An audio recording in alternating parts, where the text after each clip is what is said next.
must be more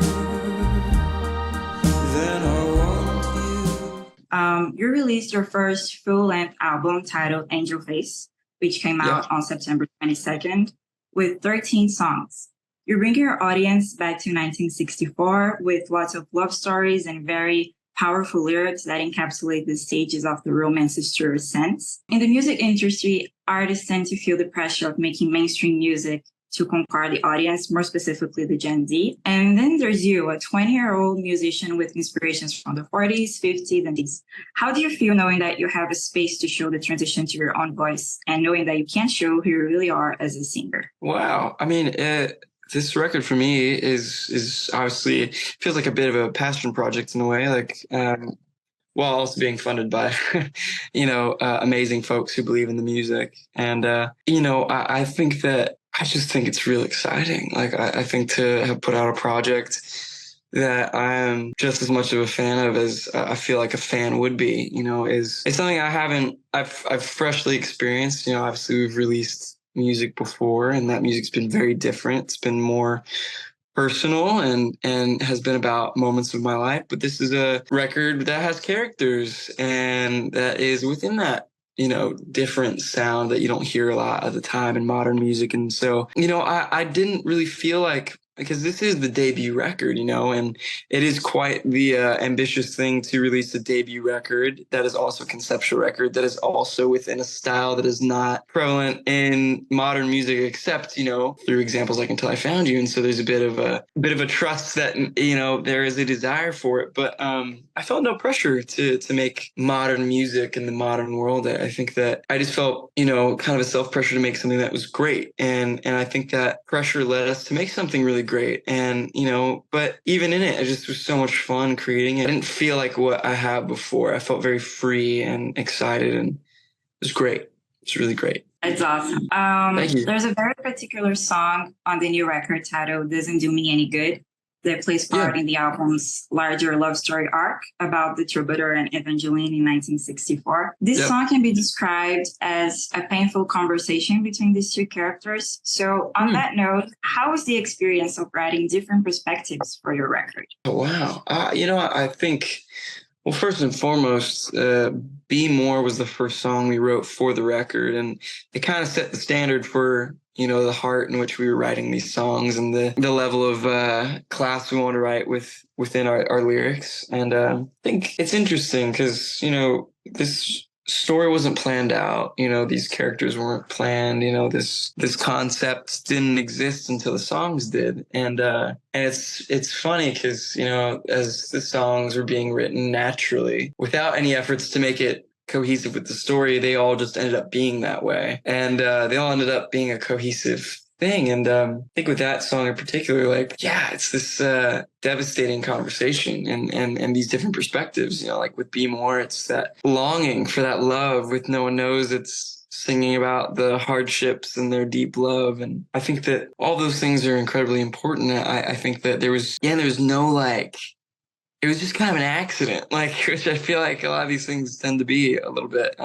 We had a vision for it. I had a vision for it. And we started to write songs and they just started to unfold the way that they were with the sentiments that they were presenting. Yeah, that's really nice. I believe that a lot of good things have happened ever since you started your career, such as your breakout hit Until I Find Her and playing with the legend Elton John and being friends with Elton John. If you could tell all of this to a younger version of yourself, let's say 15-year-old Stephen, how do you think he would react to all of this information?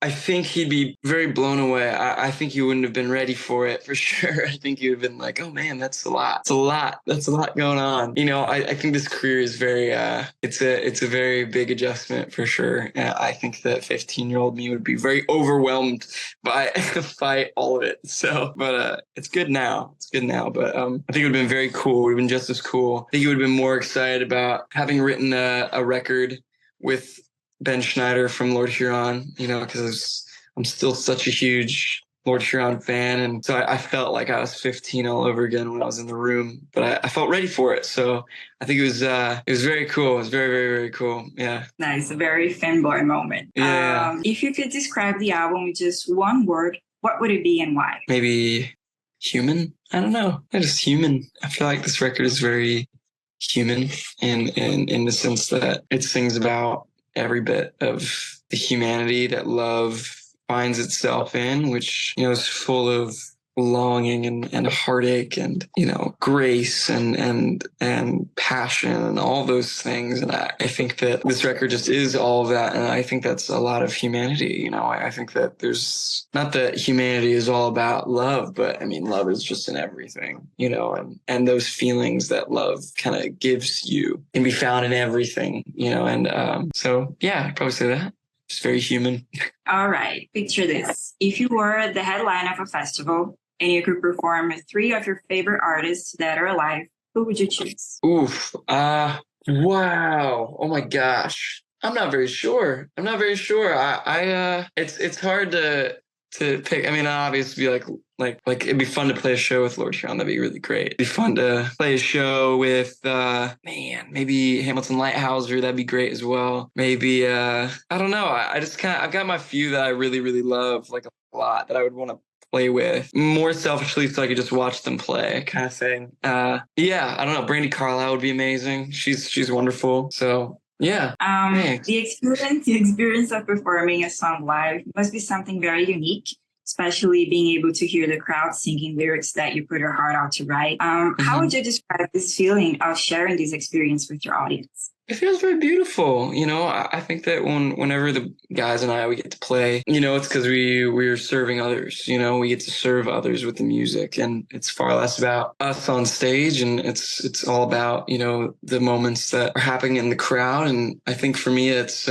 very special because it feels like it isn't about me, which is great. And I prefer that because, I don't feel like famous or a celebrity or anything like that. I just feel like a guy who likes playing music with his friends and, going home and kissing his girl.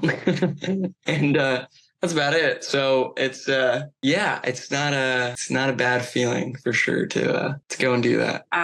You have great support from fans all around the world, as well as the Stephen Sanchez Brazil fan club that you already know of.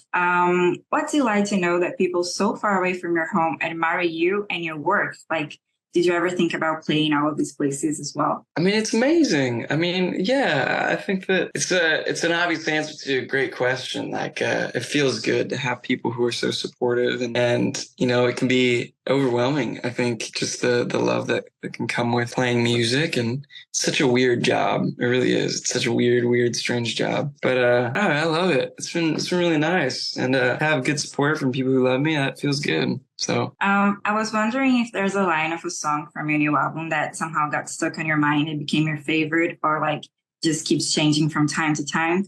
I'm asking this because my favorite one is, what's the point of all this music if I'm not here to dance with you, from your song, Something About Her? And I wonder if you have one as well. That is also mine. I remember in the studio, it's so funny that you just said that. I remember in the studio, I wrote that line and it just felt, that's the only song in this record that's actually about somebody, which is great. And it made the record because it was being written during that time and it just felt right. But I wrote that song about somebody that I really deeply care about. And it just felt like, that felt right, that lyric, and it's so special to me, that lyric. It just feels like everything I wanted to say, and it was just, it was perfect. It's a perfect thing for that, so. Now, if you had to present a song of yours for someone who never listened to your music, which song would you pick? Wow, that's a great question too. If no one ever listened to my music before, maybe to get them excited, maybe I'd probably play Something About Her. Beautiful song. I probably would. Yeah, I feel very proud of that one. You know what? Actually, maybe I'd play Be More. I feel like that's showcases all the pieces of a vocal. So I think maybe that. Amazing answers. All right. Thank you so much for your time. Thanks so I absolutely much. love talking to you. Hope you have a nice day. Thank you so much.